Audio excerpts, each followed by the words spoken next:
And it doesn't bother him too much when his dad makes error. Economics of it. As I told you, when we first started that 25 years ago, we got into the economics, and what we looked at, and we had like 600 to 700 fields plots for about 5 to 7 years that we would go and take all the data. And what we did is that we measured the yield times the market price, and we calculated a gross margin based on the tillage work, the weed control, the fertilization, the seed cost, the technological cost. We're back, these data are from 1995 to 2002 or something like that. We stopped after that because in Quebec, as everywhere else, a very easy promise made by the politician is to cut the people working for the government. So when I started 25 years ago, we were about 100 people in the office where I was. We're about 30, and we're very proud to be only 30. So being only 30, I didn't have time now to follow like 6 to 7 plot during the year, but every now and then we're doing that, we see exactly the same thing. So this is what we calculated over the time, and the 7-year mean, the average that we have on corn was that the gross margin was 357 in the plow and 380 in the no-till. I thought it was pretty good because the conventional that we were comparing, we had 100 years of experience in these fields, as in the no-till in this year, it was like 1, 2, 3 years of experience. So we were comparing a very mature system to a very new system, and yet the economy showed us that it was good. But do you see here that coffee shop talking? We couldn't get through that. So every time somebody is talking to me about the economy of it, it's always kind of a reflex to say, I can show you that economically it's worth. But then this is the line that you see. I put a circle around the economics, but you saw that yield, right? Be fair, be honest.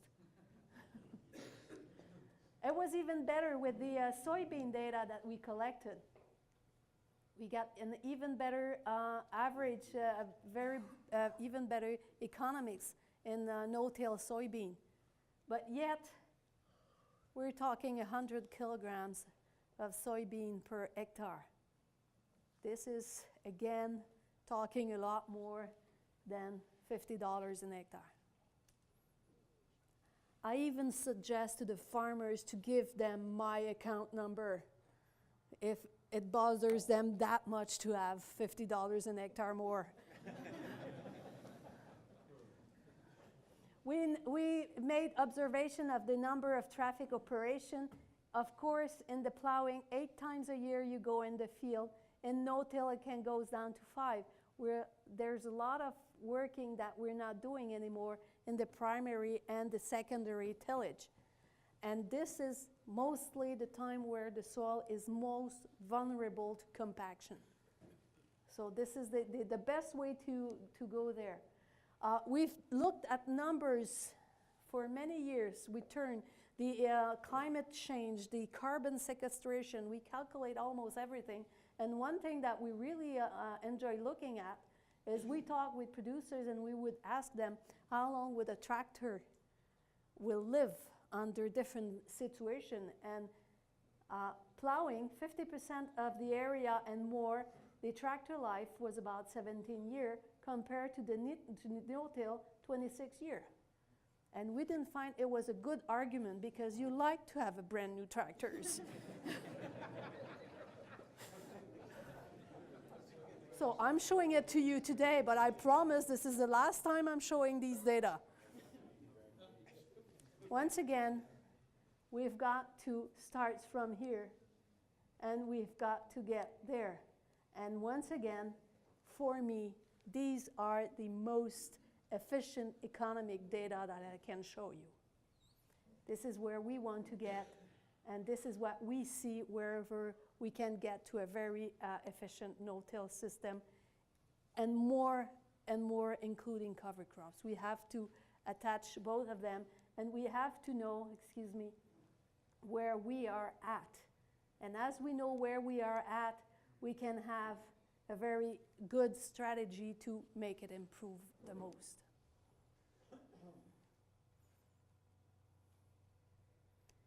So, if we're going back to the beginning, are you afraid? If we're going back to the beginning, that means I'm going to be keeping talking and talking. We said that we're looking at the soil's erosion, and what it does mainly is broken structure, loss of organic matter, and I should say loss of efficient organic matter, because you won't see it drop from 5 to 1%.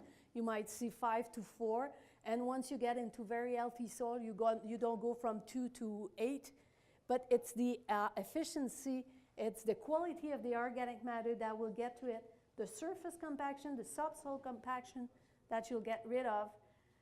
And as long as we're looking at 2D solution, we're just turning all around all the time. We're not improving the whole system. I have to get into soil, and I have to get into solution that will take care of the soil. If I want to take rid of the compaction, which is the compaction occurs when the soil particles are losing their glue and that are compacted, I can use a subsoiler. That will be a one-way thing. I put air, but have to put glue in so that the soil particle will hold together and that they will keep the compaction out. And in order to do that, not only do I have to use that steel machine, if necessary, not only do I have to do it at the right time, even if it means to lose part of a yield for a year, but I have to put in roots so that my whole system will get back to life. And this is where I get into soil management. I have to get back to the soil. And it's always in the way you're looking at things. It's always, you have to take time to look. You have to take time to change your system and to be sure that if you have a problem, you have to look at that problem with a different perspective. New system, new problem. It's not more problem. They're just new, and we have to be able to look at it a different way. Thank you very much.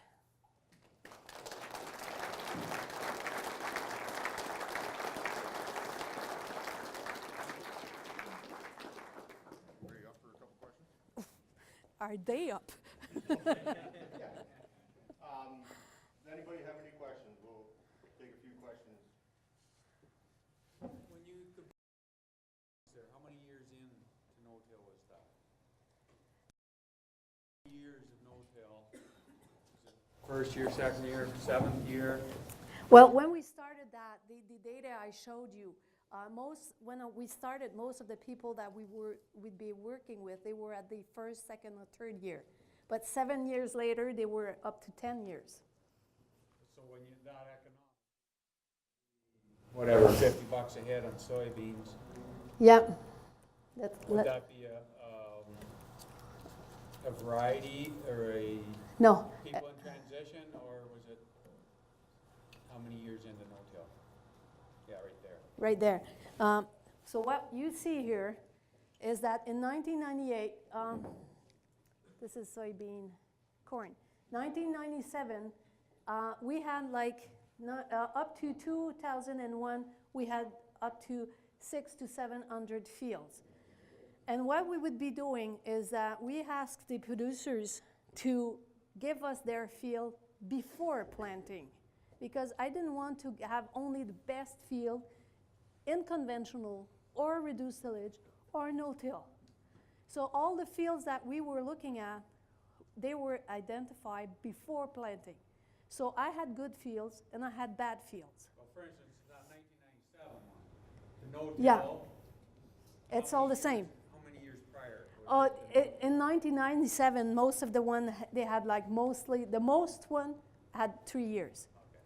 Not more than that. So when you get up to 03, that would be up to 8, 9 years. Yes. But in '03, I still had some that had 1 to 2 to 3 years. Because this was made, it was not the same fields all the time. It was made so to help people look at their economics. But to make a real fair comparison, it should probably be 10 years. Like, Yeah. you know it keeps getting better Yeah. and better. So Exactly. But then even in that situation where I don't have a fair comparison, yet I'm doing a very good job out of it. And I can tell you further that we looked at numbers like we got crazy out of it. Because then people would tell me, well, the average in conventional, let's say it's 1 plus or minus 0.2, then in no-till it'll be 1 plus or minus 6. See? And we didn't see that difference. We had the same span. Like the difference in no-till was not higher than in conventional. It was the same pattern that we had. And because we had those numbers of plots, I'm very comfortable showing these data. Because this is not scientific, as I said, but there's enough data there to show a tendency. And so within the years, the only thing that makes the gross margin works back and forth, it's the market price of corn. So if I have a year like here, where the yield was not good and the market price was not good, then I had a very low year here. But it doesn't mean that the yield dropped that much. It's combined with the market price here. And we did that to everyone, to every producers, and a lot of them told us that our numbers did not reflect the reality because this guy has a brand new tractor, this one has the land to pay, and so on. But we put numbers on every move that they were doing. And by doing so, because we gave the data to the producers, we would tell them, we would show the calculating part, and we would tell them, now put your own numbers. So if you're more efficient than the system that we put on, good for you. But comparing your system to any other system, you can put yourself with respect to your neighbors. Does that make any sense? Cover crop compaction didn't cost much. Cover crop? When you're driving in to put any extra crops in, like you said you're going to go to 12 crops in 4 years, that's more compaction, more times over. You're saying that with cover crops I have more compaction? Well, you're driving on more to plant the other crop. Well, no, not that.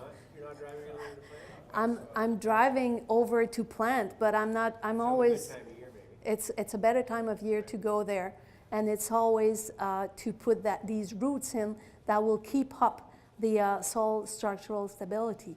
And so we're doing a lot of corn intercropping because if I look at my system, corn, soybean, and wheat, in corn, it's very difficult to put a cover crops afterwards. We're doing a lot of cereal rye after corn, and this is working very, very fine. Since few years, we would plant soybean, and I've seen soybean planted in 4-foot tall cereal rye, and we had the best results there. But we also wanted to get into intercropping. And the challenge we have with intercropping is always the idea that the crops is competing with each other. So we had to find a way to do it so that the right planting time and the right way of planting to avoid that competition and yet to have the most out of it. So this is what I can do in corn. In soybean, it's very difficult to get into cover crops with soybean because you need a very, very low cover crops if you want to have it intercropping. And if you want to plant it afterwards, it's too late in the fall. You could go with cereal rye, but then you're having wheat afterwards. So I cannot go with cereal rye and then wheat. I'm going to have too much trouble. So in the soybean, we're still trying to find something to do. So right now we're not doing much. And in the wheat, well then after wheat we can have that a very, very good mix of species. And we're now trying to have, like I was saying, cover crops on each rows of the corn of next year and other species that will keep on growing in between. So I go from 3 crops to 4 or 5 more intercropping or cereal right in corn and 5, 6 after cereal, so I can get up to 3 to 12 crops. But you have to think about it and see it and try it. And I always say one good thing that every producer should do is you've got to put a piece of land just in trials. Just take an acre away and you say, in that acre, I'm going to try 8 species of cover crops. I'm going to do mixes and I'm going to see what it looks like. And then I'm going to put that in my field. But you have to try that somewhere just to feel fine about it. I'm saying to have fun, and to have fun is to look at your field and not being scared of what's going to happen. So do that acre and try stuff all of the time. Yeah.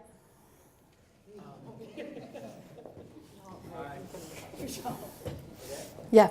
You were mentioning about quality of organic matter. Mm-hmm. Could you explain that a little bit further? Do I have 40 minutes?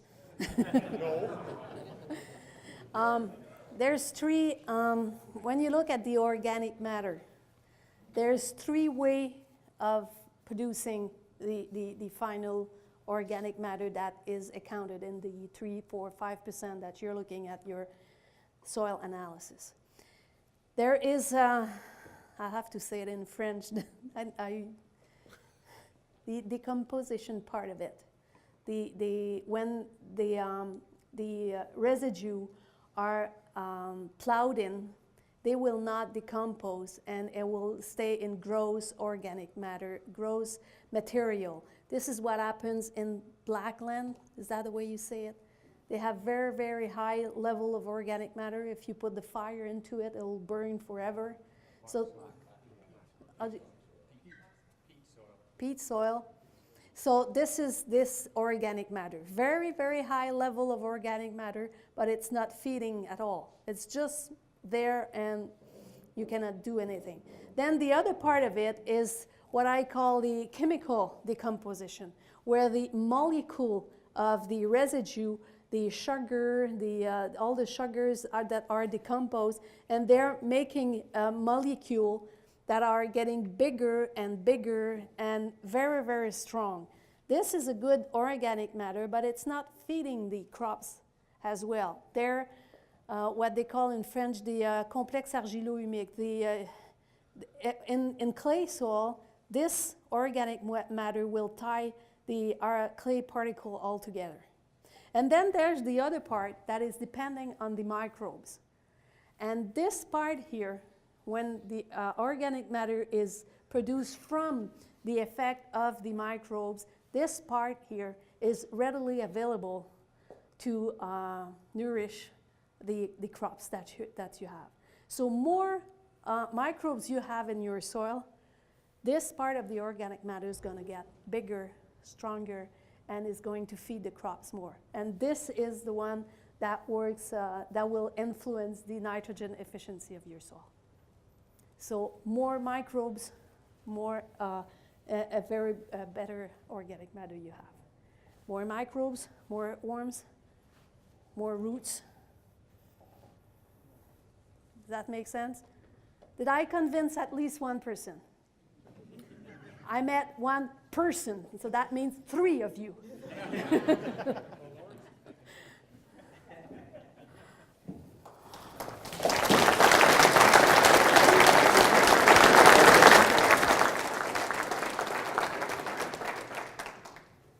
Odette, thank you very much. I think you kind of, I know you scared me with the picture of the grain cart. You know, until you actually see it, you know, you don't Right. realize it. One other thing I've got to say is, I don't think I've ever seen a Huron County crowd so quiet. So we're going to have to really rethink ever having another French woman come to I thought it was because of the time. Well, I don't think it was the time. I think you had everybody pretty near scared. Sorry. So, anyhow, Odette, on behalf of the Huron County Soil and Crop Thank you very much. Association, Thank you very much for having And, me here. I think everybody, Thank you. I'd have to go away saying I think everybody's got to come out of this at least with something that really opened their eyes to what we're doing and, you know, different ways we have to look at things and how we can maybe improve one thing a little bit, and it should affect our bottom line. It's enlightening to see and hear from someone the little things you can do, but how it affects your bottom line. And everybody, like you say, looks at the coffee shop, yield, yield, yield, rather than dollars in their pocket. And when we, you know, on the ride up here today, in case nobody knows, Odette missed her flight this morning coming out of Montreal, partially because of weather, I think. Yeah, a lot of because Or of the maybe water. all because of weather. And see, we have a bridge that is falling down. So they're having a lot less lane every morning. So she missed her flight from Montreal, had to get another flight in, had to play hopscotch. She was supposed to go directly from Montreal to London. She had hopscotch, Montreal, Toronto, London, and it ended up being like... Well, it's not that bad. There are really worse things than that. Yeah. But, no, thank you very much again. Very and, pleased. I think everyone in the crowd should at least take something home out of that. Thank you.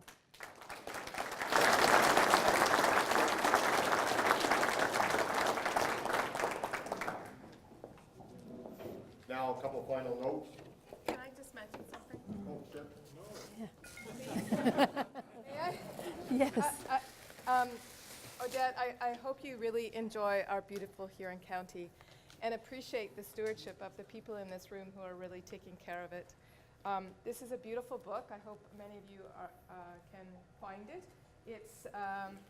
It's full of beautiful photographs of Huron County, agricultural as well as some of the wildlife that we have here and taken care of.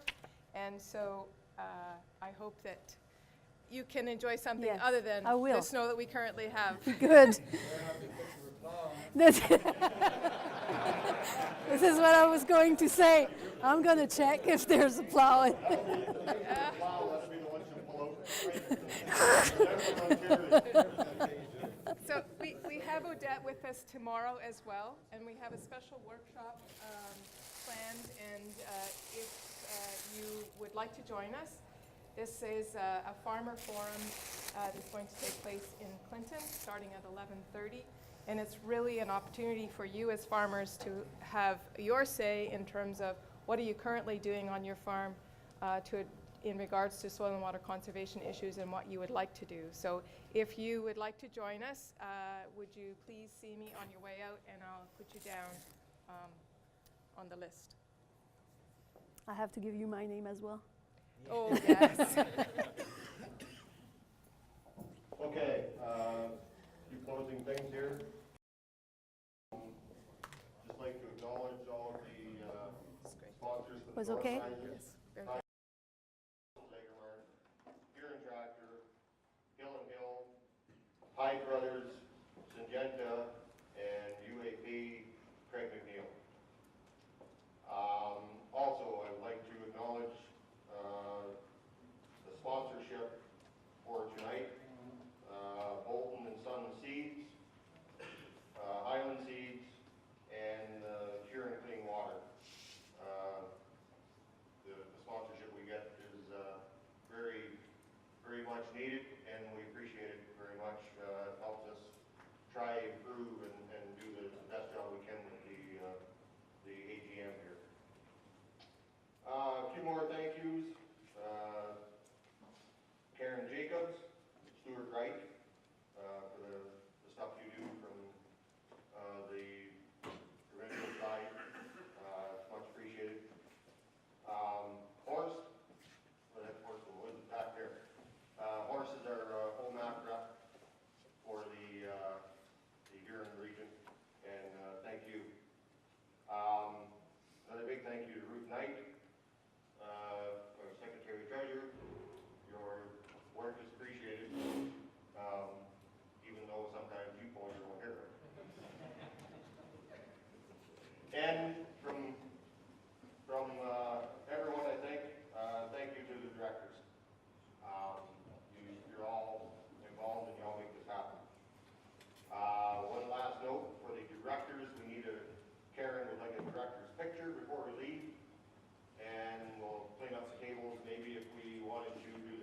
first, in case someone has to rush home from the tractors, and then, get the picture out of the way, and then we can put up the tables and the chairs. Other than that, thank you all very